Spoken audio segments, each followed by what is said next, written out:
All right. Well, hey guys. Hey, What's up, guys? what's up? It's been a minute, kinda. Sorta.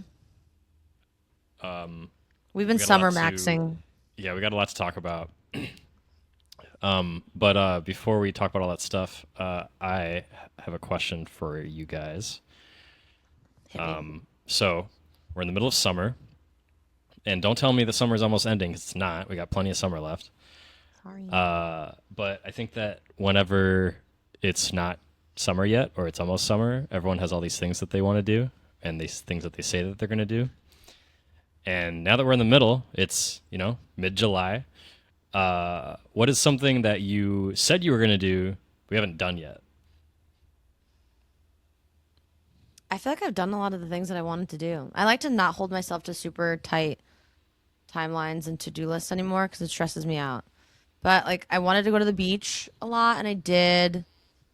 What else? That's all I really wanted to do. I wanted to see an outdoor music situation show, whatever. I did. I saw Beltran last night outside. That was cool. I went to Day Trip Festival. That was very outside of me. I think I did a lot of the things that I wanted to do. Oh, I didn't learn how to surf. That's upsetting. Next time. Well, learning to surf is not like it requires a level of like you need to go out and do it a few times, and Yeah. it's like tough.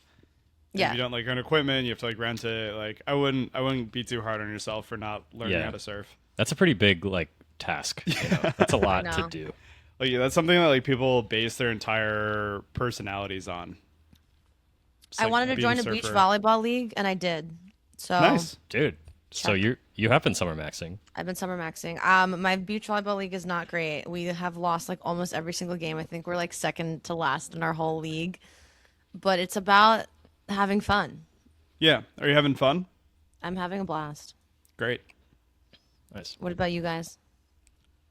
Um, yeah, I just haven't like I went we went out on the boat this Saturday for our friend's birthday party, and that was like my first time going in the lake.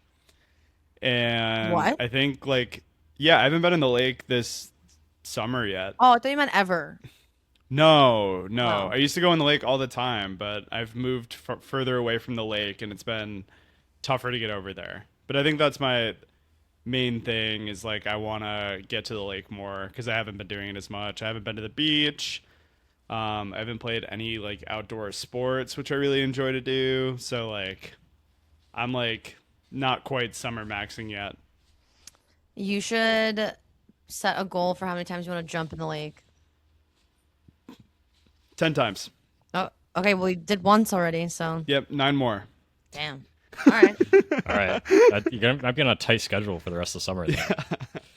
I think like one a week there gets you there. Like summer did not start that long ago. It started like June 21st. So You're we right. got time. I mean, I just feel like when summer gets going, it's going, and it's so hard to be like, oh yeah, what did I want to do again? And so, and then like for me, I've been, like being unemployed during summer is like probably was one of my best decisions I ever made. Oh yeah. But I also have had family visiting, so it's kind of like, all right, family's in town doing Chicago summer things. Jess has had some like a break from Off. work, so we've just been doing a lot of stuff. So I've gone to the beach a bunch of times. I've gone swimming a bunch of times in the lake. Okay, Mr. Summer over here. Yeah, gone to museums and the park and gone on bike rides. It's been great. So Being That's fun awesome. employed in the summer is the best. it's unmatched. I've It's done the it I'm problem. like twice. I'm kind of jealous to be You've honest. done it twice. Okay, so you're a pro. Technically, Fun technically employment three summer. times. Technically three times, but the first time was during COVID, and I was living in South Florida where it's summer all the time. So like the magic wasn't there. But the other two times, because I've been fun employed four times in my life. During the summer or just in general? Three times in the summer, once in the winter. I've actually never been fun employed since I entered the workforce. It's kind of Crazy. insane. This guy. Yeah. This Bulletproof guy. resume. You were fun employed last summer, Becca, right? Yeah, I was laid off like June 4th, which was the day that I like flew to Chicago from New Jersey. And then I was not fun employed for long because then I got a new job pretty quickly and then I started in like mid-August. And then I rage quit that job like Thanksgiving time, and then I was only fun employed over 6 weeks of winter because then I got a new job. So they're short stints of fun employment. Yeah. No, But they're when they good. when they happen, they're great. I mean, if you can, like, I've been laid off one time, but Yeah. I was not able to relax during that time. I also had a wedding coming up in like But your 9 first months, so layoff, that was yeah, rough. your first I layoff was is like, tough because you're like, what do I do? Will I ever find a job again? My first layoff was a furlough, so they're like, oh, we'll bring you back, but you don't know when. And I could not. I also couldn't relax. I was like depressed, and I was like, I can't have fun. But then There's once no it way. happens again, you're like, oh, whatever. Yeah, it's like Yeah. a soft layoff. Yeah. I just like I get like I know it's so much fun, but I just see Reddit posts and tweets about the job market, Oh, it's so bad. and they're like, "Oh yeah, like I've been open to work on LinkedIn for 8 months. I've applied to 550 jobs, and I got one second round interview." And I'm like, I'll like click on their LinkedIn profile, and they like went to Cornell and have a MBA from Harvard, and I'm like, wow, I'm lucky. Yeah. No, we're all lucky to be able to have gainful employment, and Jonah Yeah. will when he is willing and able. Yeah, but it's nice to be able to like do it on your own terms, you Yeah. know? Oh yeah. Yeah. I mean, yeah. Yeah. I mean, I see that stuff too, and that does freak me out. But, you know, I haven't. It's like I just haven't personally like experienced that side of things. And it's like I think a lot about people who you know and stuff, and like good connections and good people you've worked with and stuff. So, I'm just trying something different. Hell yeah. Yeah, no. I think it's like a lot about the people you know nowadays. Cuz like I just went through internal interview process and got a new job, and Congrats. thank you. Sick. Thank you. Just Congrats. started today, so No way. Happy first day. thanks. But I feel like the process is like easier if you can like talk to people and like you have good connections, which I did because this was like in a internal role. But it was like one of the least stressful like job interview processes I've ever been through. So I'm thankful That's for nice. that. This is the one that you interviewed for at like 7 in the morning at EDC. Shh. We can cut that part out. Cut it out in I'm- post production. I may or may not have taken that call from the lobby of the Circa, 10 feet behind like a bunch of slot machines, but Not we the don't- we D. don't have to- No, I couldn't. I actually that was that was the craziest morning ever. I went to 6 different hotels looking for a meeting spot that was like quiet. And no one had and- one? No one had one, and eventually I was just at Circa, and it was like 5 minutes until meeting time, and I had to like post up on a couch in the lobby. And there were people like gambling all around me. It was crazy.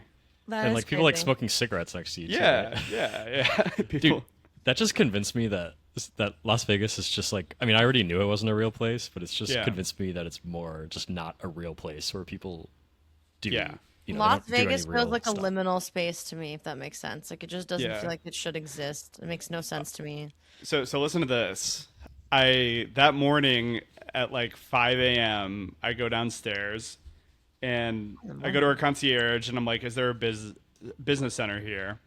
And they're like, "No, but Golden Nugget has a business center." So then I went over to Golden Nugget, and their business center didn't open until 11 a.m. What? Who's Their business who's waiting for business until 11 in the morning? That's their like business center has a lunchtime. bunch of slot machines in it. Yeah, so then I'm like, oh, I don't know what to do. So then I think I tried El Cortez, no business center. No and then I business. went to Circa, and they didn't have a business center either. Or they did. There were signs like saying like pointing to a business center, but it just didn't exist. That's crazy. Like the places you can't work there. It's horrible. Las Vegas, especially maybe on the Strip, you have more luck. But we were staying off of what Fremont is that what it's called? That street, that yeah, crazy. old That was the old most. Vegas. overstimulating experience in my life, but I feel like any hotel there, no one is working. There's no business being done. So, yeah. Yeah, Yeah.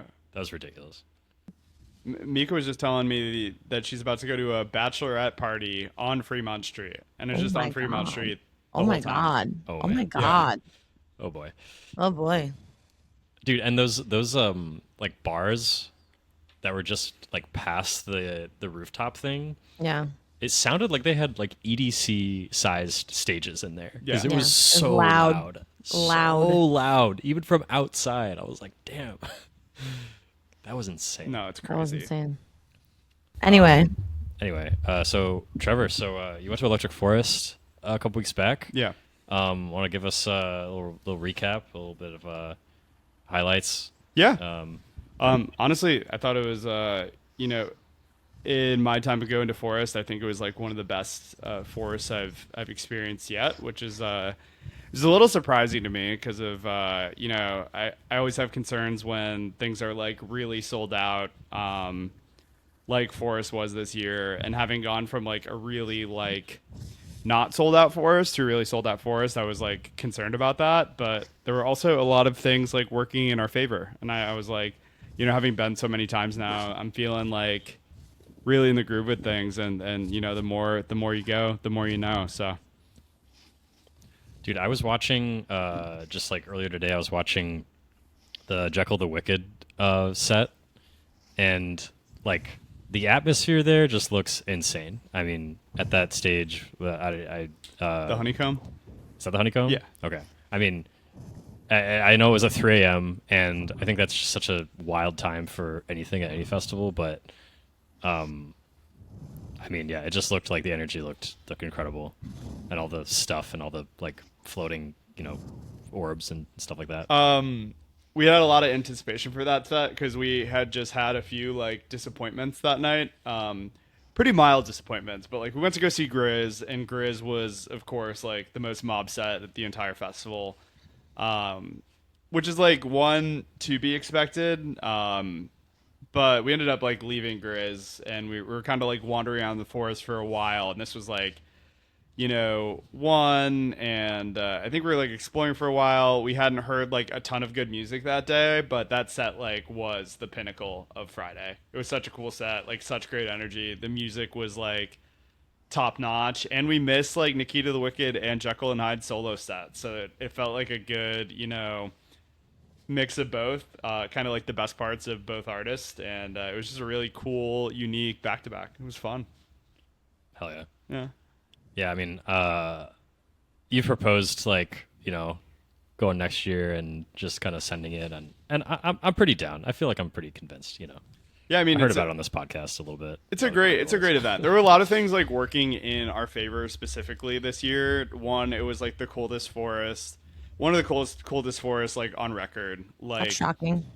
during the day, it was like 70s, and at night it was like kind of like high 50s and low 60s, which like you think is going to be a little cold, but for being in that environment, which you're shaded by the trees, like it was just like the most like perfect temperature to be out strolling around at night having fun with your friends. And I think like the reduced like temperatures during the daytime made it possible for us to like do yoga with Hana Muse at Tripoli, which is like kind of like a life-changing experience, and we had never gone before in 5 years because it's always like 90 degrees during the day, and like just kind of getting to do that. And like the next day, Sunday, I was like Emma, my girlfriend, went to a women's circle at like 3 p.m. and I was just like wandering around the forest. There was like a high school marching band that was like playing, and there was a bunch of like people blowing bubbles. So I was just like running around the forest, like blowing bubbles, like seeing this marching band and like exploring, which I hadn't really gotten to do in the past because it's just so like dang hot during the day. So I think like things like that kind of contributed to it being like a pretty magical experience. In addition, we were in like Maple Woods camping, which is like very shaded. So we had a great quiet home base, which if you're in GA camping, that can be like a toss up. Like Yeah.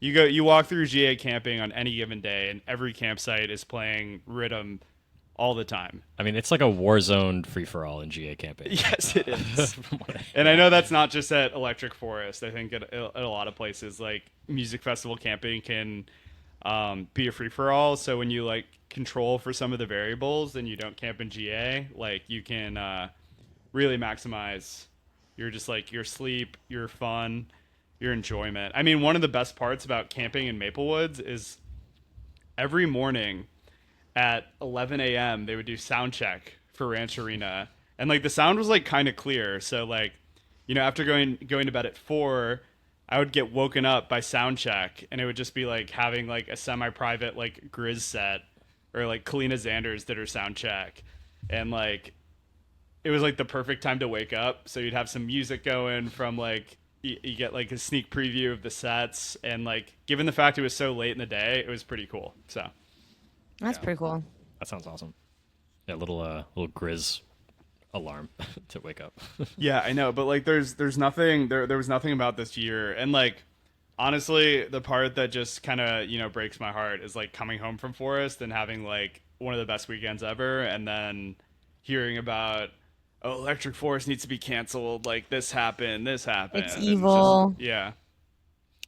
Yeah, I mean, I don't know. You kind of like get any event going on in the forest like that, and stuff's gonna happen. It's just how it is. I mean, just like simply like, I don't need to get like super deep into it, but if you just consider the whole idea of like GA is a free for all, it's a war zone. Like, yeah, you get a bunch of people who are just like way too excited. They get into way too much stuff, and some stuff's gonna happen, and it's unfortunate. But it doesn't mean it's like the event itself. Right? Yeah, it's like, if you're gonna cancel it, you'd probably have to cancel every event like it, right? Which would be a lot, and you just don't need to do that. Yeah, I know. It's just like it's when you have like 50,000 people in a very condensed like environment where like I think a lot of people are making the best choices for themselves at the time, but some people are not. Like, I'm not saying like things are bound to happen, but it's not like I think if you get like 50,000 people into a space like that in any like capacity or whatever, there's room for possible issues, and that's just kind of like part of going to a music festival. Something's gonna happen. Yeah. But I think after that, I'm feeling like might be time for the Burnout report to go camping next year. At a festival or camping in general? Camping in Electric Forest. Camping at Forest. I could be convinced. What do you mean? I thought you were in. I would only camp at a festival again if it was Electric Forest. But what if we're like not like camping? What if we have like an RV or our like VIP? Like, we're talking about not electric forest. This is all about Electric Forest. I'm ready Yeah. to send 3 texts to convince Becca to go to Electric Forest. I would camp at Electric Forest again. I would not camp anywhere else that's not Electric Forest. Yeah, gotcha. Yes. No, that makes sense. I was worried that we'd only have 2/3 of the Burnout report at Forest. No. With one person FOMO maxing on the sidelines.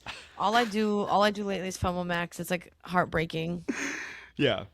But overall, like, can't complain. I think like Electric Forest, more so than EDC, there are more of those like little like organic moments of magic and fun.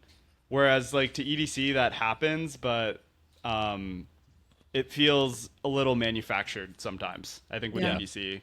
Electric Forest, like, they do such a good job, like, integrating the art and the performers, and then there are just, like, people, like, going around doing the like, I was at Spangle, and this guy was, he was the best yo-yo spinner I've ever seen, and I was just like watching him yo-yo for like 10 minutes, and afterwards I was like, dude, that was like the craziest thing I've ever seen in my life. And then found out on Reddit that he's a celebrity. He's like in the forest community. Someone posted a picture of him, like, has anyone ever seen this guy like yo-yo before? And they're like, oh yeah, that's Yo-Yo Steve. He's like been going to forest forever. He's like the best. And I'm just like, things like that are really funny. Oh wait, I just thought about it, and I was like, dude, one time we watched a video about slinkies, and It wasn't there a was- yo-yo. It was a slinky. It was a it was slinky guy. a slinky. It was a slinky guy. What am I talking about? I was gonna say Yeah. this guy was talking all about slinkies, and then eventually he's like talking about a particular type of slinky, and Yeah. then I was like, oh, that's pretty interesting. And then at one point in the video, he's like, oh yeah, I go to Electric Forest every year, and I'm like, yo, that's what this guy's all about. It's It's not- all about going to Electric Forest. It's a slinky guy. Yeah. So he was the First, slinky he honed guy. in on his slinky skills. Yeah, it wasn't yo-yo Steve. It was Bro. slinky Steve. It was Slinky oh my Steve. god, that makes a lot more sense because Dude. it was totally a slinky. It wasn't a yo-yo. dude. I would go to Electric Forest just to see this guy in his element. Honestly, Yeah. I mean, Well, now after it watching sounds like there's a gap in the yo-yo market, so you should capitalize on that. You could be the yo-yo master. If I am to flow, it'll be juggling. Should we pivot this podcast to become a yo-yo podcast? I think just Yes. like a flow arts in general. If Like, Or wait, you sorry, had a slinky. Sorry, I meant If you slinky. had My to bad. master- Unconventional, If you yeah. had to master one flow art, what would it be? That's a great question. Like I said, I've learned how to juggle. I don't know how to do any like crazy tricks, but Juggling is neat. I don't think I really see a lot of jugglers in the Because flowing it's section. it takes a lot of hand-eye coordination that I think a lot of wooks don't have. is that Yeah, it? you reach a certain level of wook, and you can't. Yeah. You're not going to be able to. You get to level 5 wook and you can't juggle anymore. So Becca, you should start finger tutting. I should start what? Finger tutting. It's like gloving without the gloves. Then what's the Okay. point? So which is with your hands? Yeah, like people do it on Instagram. It's like, when okay. they're like doing a bunch of like Oh flow no, like I'm not glove doing that. glove moves. Okay, They so don't actually so what do we go got? in We the got there's slinkying, which is I feel like honestly pretty niche. kind of I kind of goated though. I think the like- market is pretty is pretty untapped for slinkies. And then there's like the hooping. And Yeah. then is Flow Star the one with it's Flow like a Stars bandana counts. thing? Yeah, Yeah. it's like kind of like a star shaped Okay. piece And of they fabric. spin it around and Yeah. hit you with it at grace. Yeah, yeah. When you're Yeah, they hit Yeah. you with it. There's poi, which is The balls on the string. the that you balls on like. the string that you spin around. I've done it. It's so fun. Like Okay. I've been to a poi class before, and like it is like actually one of the most fun things to do in terms of flow arts. okay. I like a ribbon situation. I just wish there was like ones that like lit up. Every Wednesday night in Santa Monica Beach, I walk by this collective of really unique individuals that are like on the grass doing various flow arts together to really cool music. And they have like poi, and then they're juggling things that also light up, and then they have like hula hoops, and I don't know if I've seen flow stars, but they have like any flow Was that in art. Chicago? No, here in Santa Monica, in LA. Well, they Well, have it in Chicago too. Are you I've been to Every it. Wednesday friends with these night. people? Every Wednesday talk night to I them? walk by them and I keep telling myself, I'm like, I'm going to introduce myself next time. You got to I talk keep to them. Psyching myself out. I know. Bring them on the podcast. I know. They're probably all I rhythm want to know what DJs. this collective is all about. Like, I'm so curious. It's literally like flow is just about it's about like feeling the music, and like for I think for other people, there's like a sense of enjoyment in watching it when you're like Oh yeah. at a music festival. The lights are entertaining. Yeah. I also really like the people that flow like the octopus umbrellas or like jellyfish umbrellas. They like Oh, spin yeah, them yeah. around, and they have like there was someone who was we were at Shima at Electric Forest, and there was someone who was spinning a happy jellyfish totem, and I was just watching it the whole time. And the jellyfish, like, they had such control over this thing that like the jellyfish was like hitting the Dougie. It was like hitting all these dance moves. What? Oh, Yeah. dude, I did not. I thought you were talking about just Yeah. like waving around a totem. Yeah, and it wasn't a jellyfish. This one was an octopus specifically, but I've seen the jellyfish as well. And I think it's really cool to have like, it's like a totem and a flow thing, and like, Multi-purpose. yeah, Well, that reminds me. It wasn't the most positive experience, but when Nate and I were at Medusa at Electric Forest, there was someone in front of us who had the worst totem I'd ever seen. And it was like a neon light thing of cherries, but they were upside down, and then hanging from it was like a little sack of light up balls. Oh, And you can see. They were swinging around. Every video I have of Medusa just has these balls totem, and it That's was like, horrible. and it was like, I mean, it was really well done in like a live like rage bait, like make you so mad type of way, because they were swinging it and it would swing, and then all my videos it was like this majestic, just awesome like live piano with vocals and stuff. You know, Medusa just throwing down, and then just these cherries just swinging around. It was super annoying. Yeah, it's Yeah, like the right in moral your of the video story is angle. we should So be more mindful of the totem that you're making. yeah, Yeah. You could totems ruin are someone's like video. totems are a very interesting thing at music festivals because like on one point like I understand that they're like super useful, but like if you have all your friends with you, there's not really a point in Well, like I think we could have used totems I a think lot we in could our have used a experiences. totem. yeah. I feel like we've been Yeah, better. we probably could have. It would have been pretty great to have a totem at AADC. It kind of it really depends on the level of service you have because at I had EDC zero I service. had zero service and Zero I think we could have service. really used a totem, but like at Forest I did not feel the need to have a totem and like I had no issues like friends and I were like texting in the forest like yo just meet here and I was like okay I'll be there in 5 and like there was never an issue like finding anybody. My phone doesn't work at Electric Forest because T-Mobile doesn't get service there. AT&T It's better does. now. It's better now. T-Mobile doesn't. Mine- I don't I have believe it. T-Mobile. I have T-Mobile, and I was able to like. You have text- T-Mobile? Yeah. And you, well, why? What's okay. wrong with T-Mobile? Okay, well, all right. well, guys, I think we should move on. I think Yeah. we got some other stuff we got to talk Yeah, about. yeah, totally. You know, we got a packed agenda here. So another thing that happened while we weren't recording, was a very special event that happened in Colorado that caused Becca a lot of pain by not being there. It's still painful to talk about. So yeah, it's a sensitive subject, but yeah, so Dead Rocks, Happened. big Dead Rocks shows happened. Mm-hmm. I listened to them, I watched them, or actually I guess maybe just night 2 was the one I fully watched, but Yeah. Me too, I think. so good, so incredibly good. Mm-hmm. And they had all their other goddamn shows that they always do at that time, right?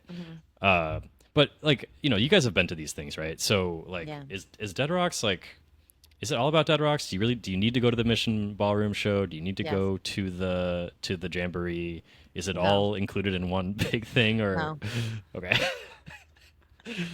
Every single night of Dead Rocks is sold separately. So there's night 1, there's night 2, and then the Jamboree and Mission Ballroom. These are all separate tickets. But this year they did have some kind of like package that they eventually released where you can get the Jamboree and the Mission Ballroom tickets together. I feel like if you can't make all 4, the Jamboree is the one to miss. And I only say that because if you want a good spot at Mission Ballroom, you can't see the whole Zed's Dead Jamboree set anyway. Like you're leaving towards the end to get a really good spot at Mission, and you should get it's really critical to get a really good spot at Mission Ballroom, in my opinion. Sorry, coming from like the Dead Rocks master over here. Yeah, I think like from my lone experience at Dead Rocks, which was last year, it was just kind of just.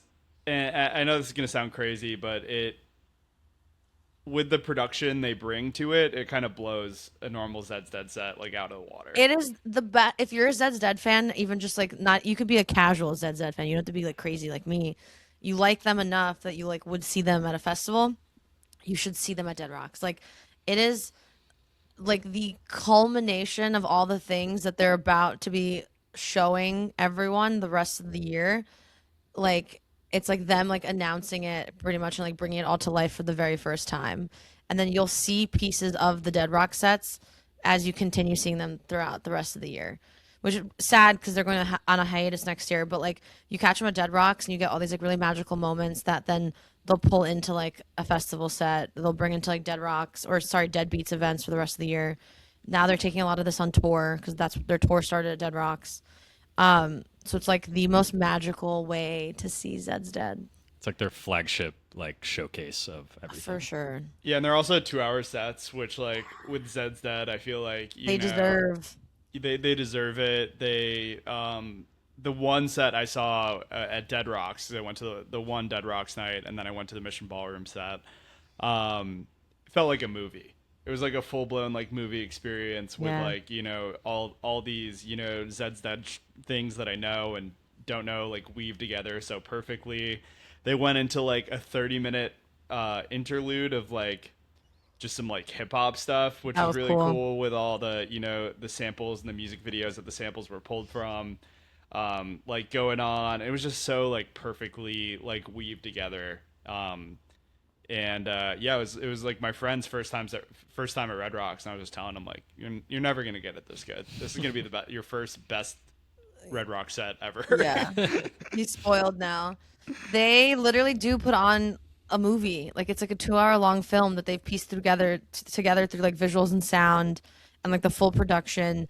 And it again, maybe I'm the wrong person for this because anything that they do no wrong because they're my absolute favorite artists. But I feel like they like capture the audience for so long and so they do it so well. Like I'm Dead Rocks, I'm like locked in the whole entire time. Like there's nothing else you could think about or watch or do. Like you're just like engrossed in this like Zed's Dead cinematic universe that whole entire time. And luckily, if you're a friend of Becca's, like we are, you don't even miss Dead Rocks because you get a clip of every single song they played in your Instagram group chat. Yeah, yeah. I had to like Okay, block off time on my sorry. calendar to go through all the all the and like I watched that one video, but luckily I got every clip of it. But did you enjoy it? Rebecca sent me. Oh yeah, it was great. Yeah, Okay, I was like, good. I was like drinking my coffee and Catching up on the news, aka Yeah. Zed's Dead clips. yeah, I got some like newsletters and were stuff. The taking newsletters are actually just reels that Becca sent me. You were of, taking a coffee break and listening to Zed's Dead. Listening was to taking- Coffee Break? I was taking a coffee break VIP. Yeah, Oh, that was nuts. Coffee The thing Break that I VIP can't- was crazy. That was Crazy. insane. The thing that I can't stop thinking about. After how well, many years they made a coffee break VIP? It's a long time. The one that I can't stop thinking about is when they go through the colors and then the colors lead into the gassed up. I would have, if honestly, good thing I wasn't there because I would have imploded in public. Like, I love when they're spelling out Zed's Dead. Like, I love the Z, E, Yeah. D, S. And then they're teaching us colors also. Like, they taught us how to spell, they taught us our colors, and then they go and violet. And then and violet goes into gassed up. Are you kidding me? Yeah, Like, that was nuts. We will be the first people in the EDM scene to call something corny and then go to Zed's Dead and learn the alphabet every single time. Becca loves learning the alphabet. She never gets tired of it. I and love then the colors. walking away from a set feeling like I learned something.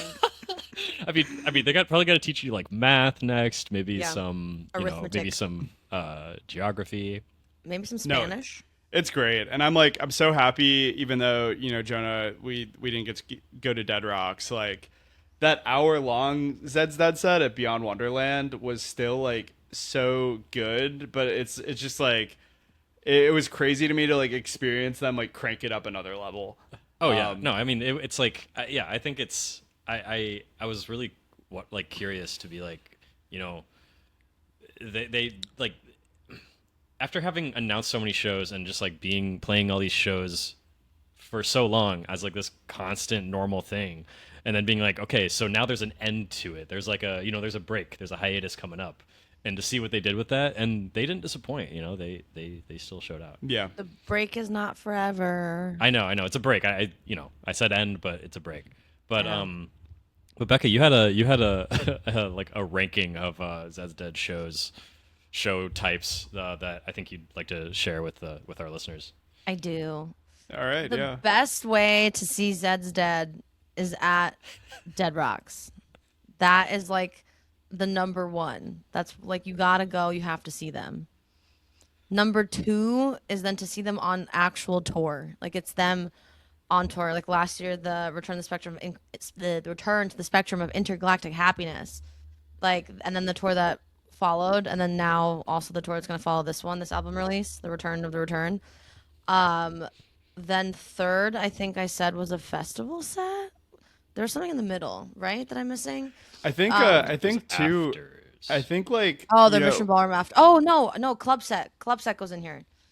That's what I'm Club missing. set.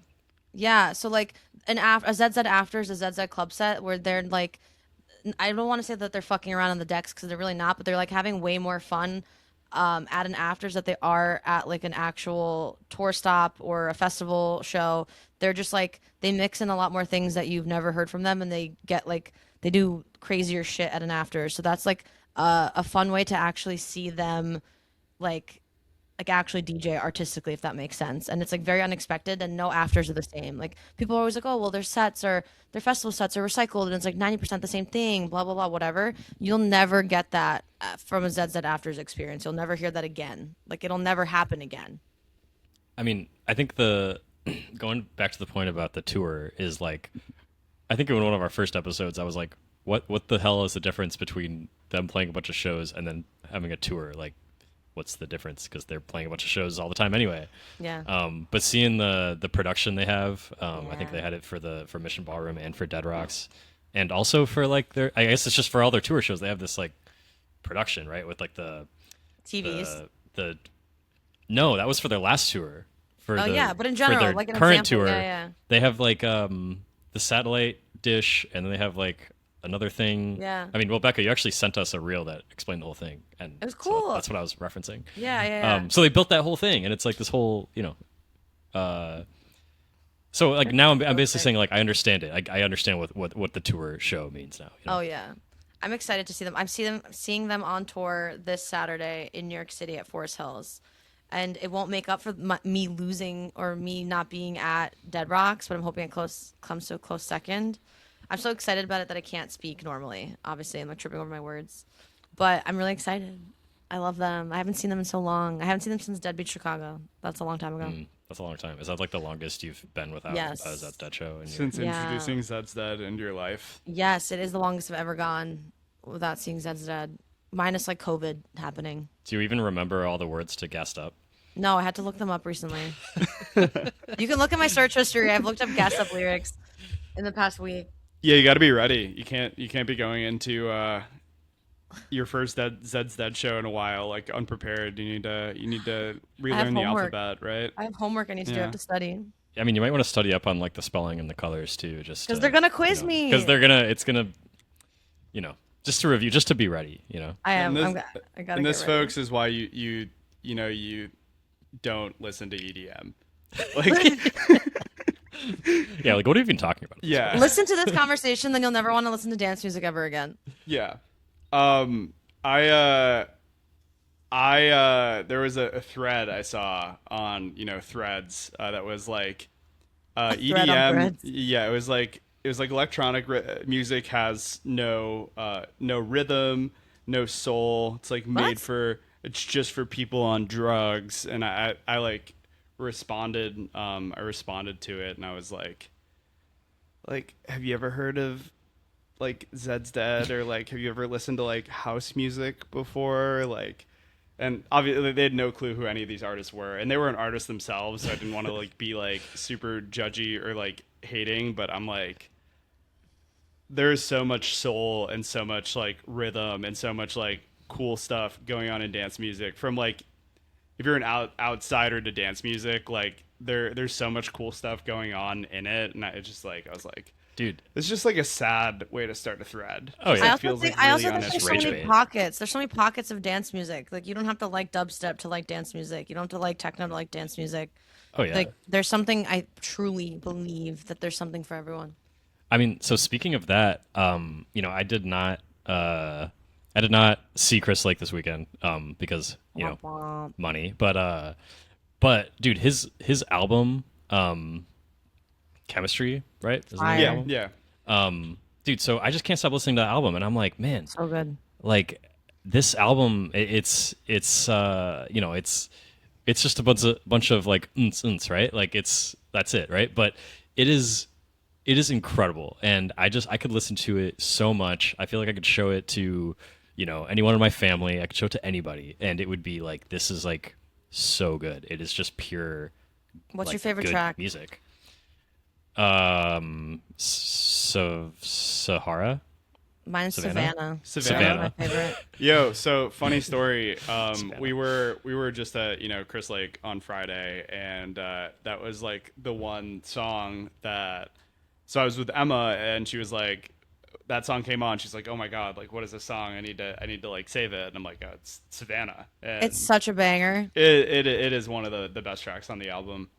It's one of the best house tracks that has come out in the past 10 years, in my opinion. Yeah. That's how passionate I am about that song. I will tell you, for being pretty deep in the scene or whatever, I'm not too sophisticated for a little bit of Chris Lake. I will never take for granted Chris Lake. He's just like, for as long as I've loved EDM and house music, like I've always loved Chris Lake, and it's cool because he's gotten better.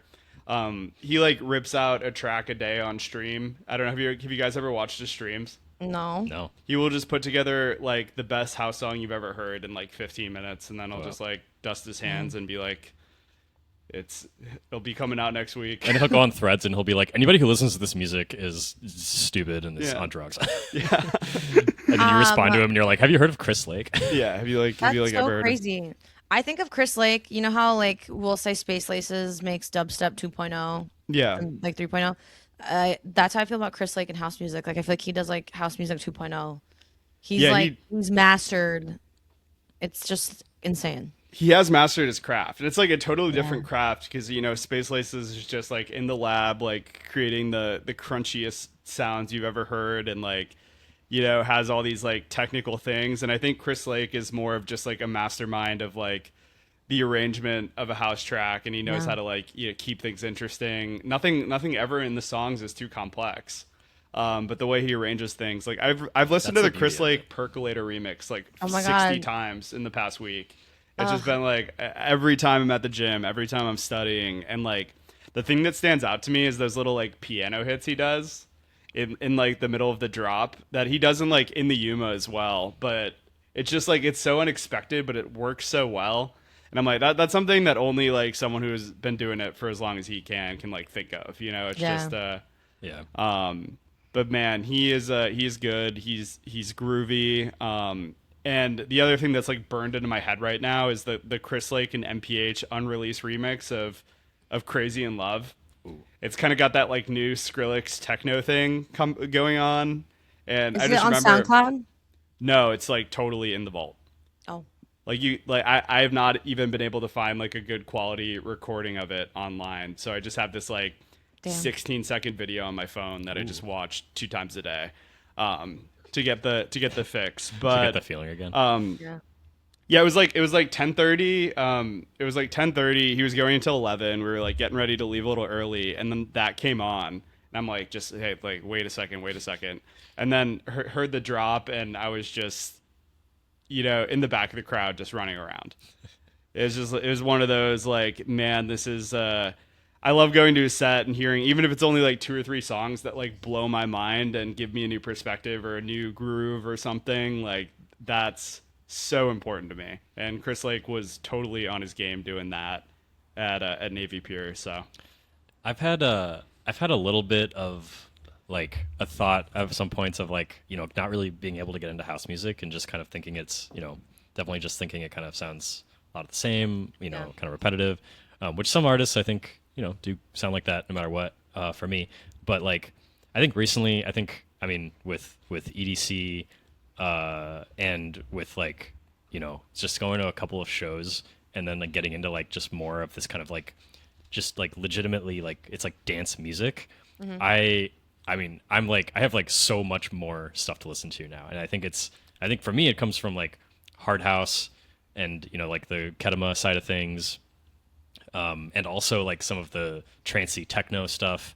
Like I have I've been kind of like, I've probably listened to more like UKG and dubstep stuff, maybe like last year, but this year I'm listening to like so much more like legitimate like dance music. And I just feel like it's like the more I listen to, the more I can listen to. There's like more stuff for me to find now that I've listened to more of it, if that makes any sense, no, it's great. House is so danceable for the most part because I was gonna say house is so palatable, but yeah, it's so danceable. palatable, but it is the music that is like closest aligned when you're dancing and you're in like the zone of cardio to your heartbeat. Oh, yeah. So that's like a fun thing about house is it's like it is technically like one of the better BPMs to dance to just like rhythmically based on things, but I think with a lot of stuff like too, it's like if you experience it good live, you're way more able to like kind of listen to it later and get into it. So yeah, I think like if you look at Kedema's music on Spotify, all of his top songs are those euphoric, trancey tracks. Yeah. But if you listen to his sets or you see him live, it's like he plays a whole bunch of other stuff that is weird and is kind of can be a little bit like abrasive or a little bit, just like bare and stripped down. and it all like builds up, and he paces those trancey tracks in like such a great way, and I think that's just what it's all about, you know. And so like, Yeah. and so listening to just like one of those like weird songs like out of context, it's just like what the hell am I listening to? But in the context of that set, it can be incredible. And so I think That's how I Yeah, feel that's what about it's all like about. I saw Beltran yesterday, and I don't know how many individual tracks of Beltran I've listened to. But his set was so like interestingly put together with like a bunch of like random songs that are definitely not his. Not random. I'm sure they belong to other people and other artists. I'm just like not super familiar with that like side of house music. But it was all like very interestingly stitched together, and it was a really long form set. He played from open to close from 5 to 11. So like long dude. set, you have to Yeah. keep everyone engaged for a really really long time, and it was just a lot of interesting sounds like again put together. I was like, damn. I'm I don't sure. know if this can happen in dubstep. I don't know if there's a dubstep DJ that could play for 6 hours and keep everyone Oh, super engaged. there is Oh yeah. Ooh, Scream, okay, fair. Scream, Does he play Scream, Mala. dubstep? Like any of the OGs could just rip dubstep. Yeah, fair. I think if you get into like the American like bro steppy or just like kind of wonky Rhythm. things, you're less likely to find. Yeah, you're less likely to find a rhythm DJ playing a 6 hour set because Would you that. go to a 6 hour rhythm set? Um, I would go to a 6 hour set from the Masquerade where they each take 30 minutes. Okay, fair. Yeah.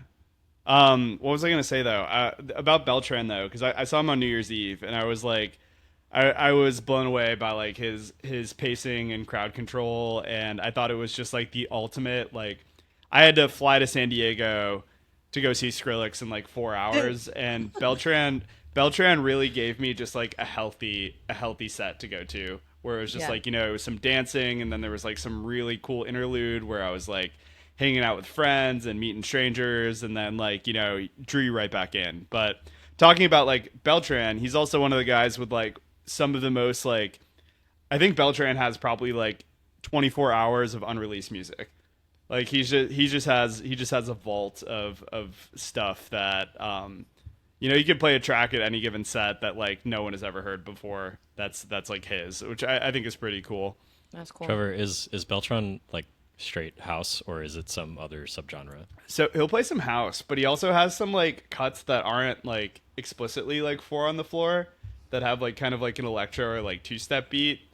I know I can send you a few, but it's like primarily house, but he also just uses a lot of like interesting, captivating sounds that kind of like go against the norm of like a lot of house songs like share the same characteristics or the same bass, and I think he does a good job kind of mixing things up a little bit. Nice. He has a really fun like come up story too, where he was just like I think he sent like 40 songs to Michael Bibby because he was like he's super into Michael Bibby and he was like trying to get in into the house scene, and like maybe like the 41st track he sent was Smack Yo or something like Oh my that. god, no way. Yeah, yeah. Jonah, do you know that song? No.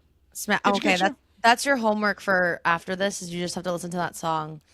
It has like 75, 76 million streams on Spotify. Yeah, it's a banger. It's a banger.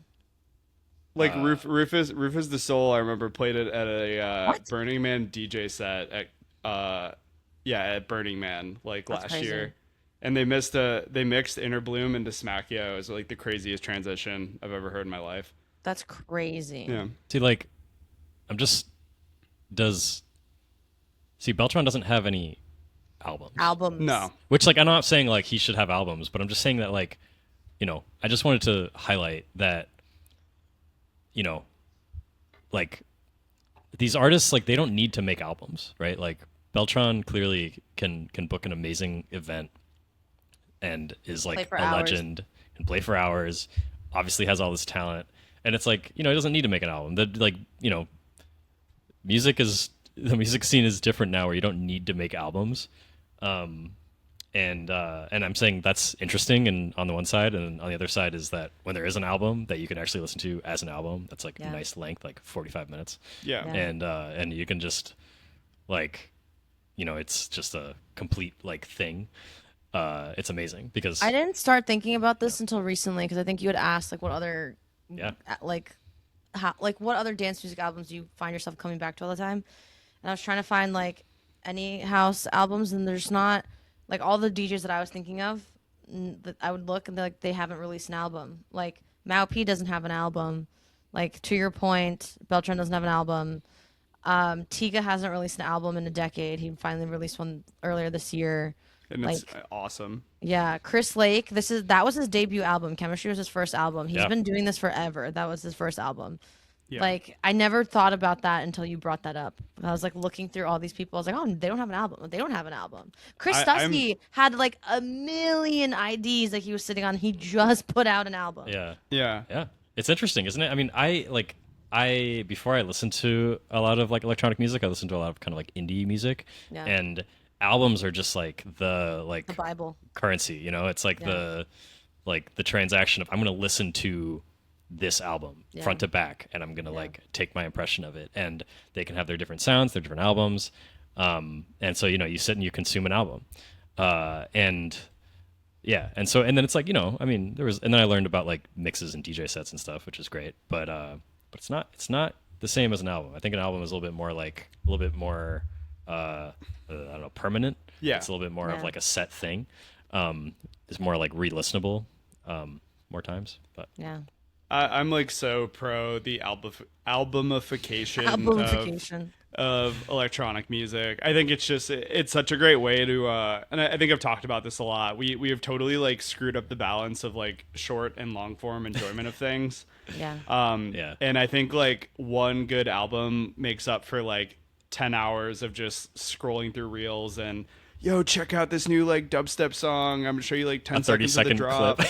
Yeah. I'm gonna like tease it to you guys, and I'm like, it's honestly just like so bad for your brain in a lot of ways. And I think like Yeah. you know, sitting down to watch like a well-crafted movie or listening to a well-crafted album, it is just like the pinnacle of like music enjoyment, like outside of dance music, and also kind of like as Chris Lake is showing, like inside of dance music too, to be able to listen to like a well-crafted project that's like cohesive. And it's like something I respect that John Summit is doing now. Oh yeah. Like that's really cool. You know, it's not always gonna like hit with like a dance music listener base, but to be able to like take the risk of like putting together an hour of like thoughtfully crafted music is like awesome. I think it's a really good thing for the scene. I love that Zed's Dead has been doing it forever. And you know, I like, you know, I think of Zed's Dead in like different eras based on their albums. And that's not something you can do with a lot of dance music artists. Like I hear like Blame, and it takes me, oh, like this is Northern Lights Zed's Dead.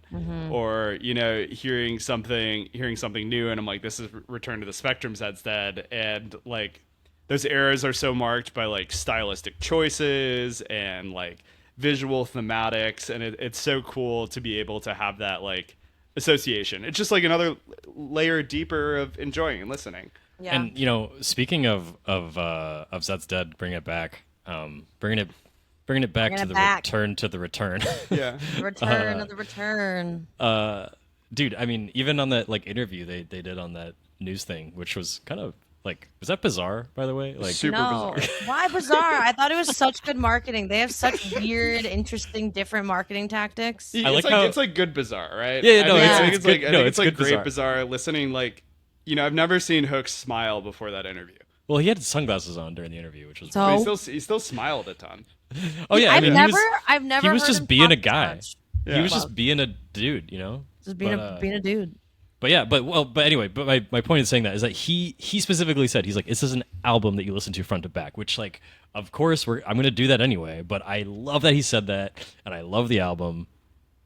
I And love think the it's album. great. I've listened to it. I probably 150 times since it came out. And Oh it's yeah, been out let's for go like 2 150 weeks. times. What are your Yeah. name your top 5 songs? Okay, hold on. Oh, you can't. My- Oh, you can't even think of the names. Well, no, I I'm just know kidding, I I'm just know kidding. them, but there's so many good ones that I need to Yeah. make sure that I get them all right. No, you don't need to. Yeah. No, it's fine. Don't make fun of me. How is it You know who not else is? You know who else has been on his album grind recently? Subtronics? No, he hasn't come out. Well, with yeah, one in a he while. has. He has. But I was gonna say Grizz, Grizz, yeah. Yeah. Grizz, yeah. Cadam, I don't know. I was actually gonna say Ravenscoon. Oh yeah. He dropped an album that features some great collabs with our friend Immerse Is and it out? Is it out? Shout out Scott. no, well, I was talking about the last album that had some Oh, Immerse there's another collabs. one. There's another one coming out too, and I think we talk about like house music artists doing it, but I think it's even rarer to see some like well crafted like Yeah. bass music album, and like I love Yeah. that. I love that he's doing that. I think it's just like it's good inspiration. I think like when the scales are tipped like they are, and we are just in like single slash Yeah. short form TikTok content, like this is the time. This is the time to like create an album, create something like longer form. I mean, Yeah. there's a market shortage of albums, right? There's great a time market to shortage of bass music albums that tell like a very comprehensive story from start to finish. Like that's 100% shortage. yeah. I mean, I think like so Mersive came out with that came out with an album, and it was like, I appreciated the album that he came out with an album, but to be totally honest, it was like I think it was too long for me to it was too long Engaged. and it was not quite like cohesive enough for me to like really really enjoy it because I was like I don't know. It's like, and so I, and that's just me. That's just one. I love Mersive, but it's like sometimes I think it's like if your album is too long,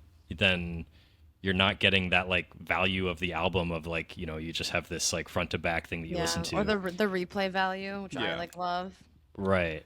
My So personal. What's your guys like favorite length of album? Like anything. Mine is like, and this is Under gonna an sound like hour. weirdly specific, but like I think a 41-minute captivating album is like Yeah. perfect listening length for me.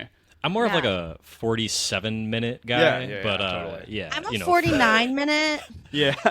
that's way too long. yeah. That I couldn't imagine listening Gotta past make some 47. cuts. So, yeah. Well, Yeah, no, the I- Zed's Dead album is 43 minutes long. And maybe that's why I like it so Well, much. personally, it's anything in the 40s is perfect. Yeah. In my opinion, because it's just like I think that's the time that you can probably sit and like generally be focused enough to listen to it, and Yeah. you can also kind of like get into something probably like if you're I don't know if you're like doing a task or walking or driving or whatever, you can like get into it in that time, but but it's not going to be so long. You're going to be like, okay, I gotta go and do something else or whatever. Yeah. It's a great brisk walk. Yeah. No, Time. it really that is a good brisk walk time. But my favorite song on that whole album is Out of Time. I think that might be one of my favorites as well. It's a good track. But Really I good honestly track. I've just listened to it front to back a bunch of times. Same. I don't even know the names of the songs. Yeah, it's Falling just like Down it's is crazy. In Your Head is crazy. Whatever they're doing on Sting is crazy. Pouring Rain is really good. And I love Flyer on the World, not as an individual track, but as like, I mean, yes, I do, but like the closing, using that as the closer track, it just like wraps it all up so well. Like, I don't know how else, I don't even know how else they would close that album if it wasn't for that track. It was crazy. I like loved it. So yeah, Yeah, it was. that's it my was really well analysis. done. Everything's crazy. Everything was still good. Love them. So should we wrap up? Yeah, I think it's probably Okay. a good time. We've, Okay, so to kind of bring it back to what we were talking about in the beginning, it is In the beginning. it's in the beginning, yeah. To return to the beginning.